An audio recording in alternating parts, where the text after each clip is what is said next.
আসসালামু আলাইকুম। বিশ্বকাপের চূড়ান্ত স্কোয়াডে নেইমার, মেসি, রোনাল্ডো অবাক হচ্ছেন? অবাক হওয়ার কিছু নাই, তবে একটাই প্রশ্ন, তাদের কি এটা হতে যাচ্ছে শেষ? বন্ধুরা, ফুটবল বিশ্বের সবচেয়ে আবেগঘন মুহূর্ত হয়তো আমাদের সামনে অপেক্ষা করছে। কারণ 2026 বিশ্বকাপ হতে পারে তিন মহাতারকা লিওনেল মেসি, ক্রিস্টিয়ানো রোনাল্ডো এবং নেইমারের শেষ বিশ্বকাপ।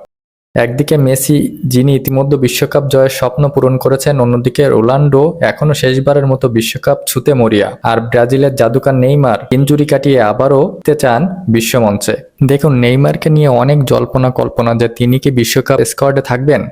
দেখুন, ব্রাজিলের বিখ্যাত গণমাধ্যম গ্লোবা প্রকাশ করেছে বিশ্বকাপ স্কোয়াড, সেই তালিকায় রয়েছে নেইমারের নাম। বিশ্বকাপ নিয়ে গত কয়েক মাস কেন্দ্রের আলোচনার কেন্দ্রবিন্দু ছিল এই সান্তোস অধিনায়ক নেইমার।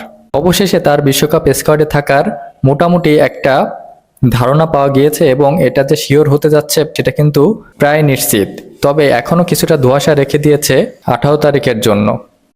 গ্লোবার দাবি, অ্যানচেলত্তি নেইমারকে তার স্কোয়াডে জায়গা দিলেও আগামী কয়েক মাস নেইমার থাকবেন তার চোখে চোখে, এবং তিনি যদি ফিটনেস এবং তার শারীরিক কন্ডিশন 100% দেখাতে পারেন, তাহলেই মিলবে বিশ্বকাপে খেলার চূড়ান্ত সুযোগ। যদি এই শেষ মুহূর্তে নেইমার দেখাতে পারে তার ভিতরের প্রতিভা, তাহলেই খুলে যাবে তার বিশ্বকাপের দরজা। আর তা না হলে কপাল পুড়তে পারে এবারও নেইমারের, এবং শেষ হয়ে যেতে পারে চিরতরে বিশ্বকাপ খেলার স্বপ্ন।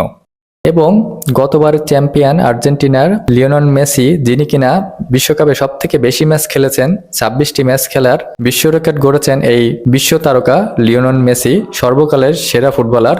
তিনি তার জীবনের শেষ বিশ্বকাপটা রাঙিয়েই আবারও তিনি বিরতিতে যেতে চান বলেই জানিয়েছেন। এবং এছাড়া ক্রিস্টিয়ানো রোনাল্ডো, তার ঝুলিতে সবকিছু থাকলেও নেই কোনো ফুটবল বিশ্বকাপের ট্রফি। সেই অধরা স্বপ্নটা কাটাতে চান এবার ক্রিস্টিয়ানো রোনাল্ডো। তাই তো ফুটবল প্রেমীরা এখন শুধু একটাই প্রশ্ন করছে, এই তিন কিংবদন্তি কি আমরা শেষবারের মতো একই বিশ্বকাপে দেখতে যাচ্ছি? ভাবুন তো, স্টেডিয়ামে শেষবারের মতো মেসির ড্রিবল, রোনাল্ডোর সেই আইকনিক সেলিব্রেশন আর নেইমারের ম্যাজিক। 2026 বিশ্বকাপ শুধু একটি টুর্নামেন্ট নয়, এটা হতে পারে ফুটবল ইতিহাসের এক আবেগঘন বিদায় অধ্যায়। আপনার মতে মেসি, রোনাল্ডো নাকি নেইমার, কার বিশ্বকাপ সবচেয়ে বেশি আবেগঘন হবে? অবশ্যই কমেন্টে জানাবেন। ভালো লাগলে পাশে থাকবেন। ধন্যবাদ।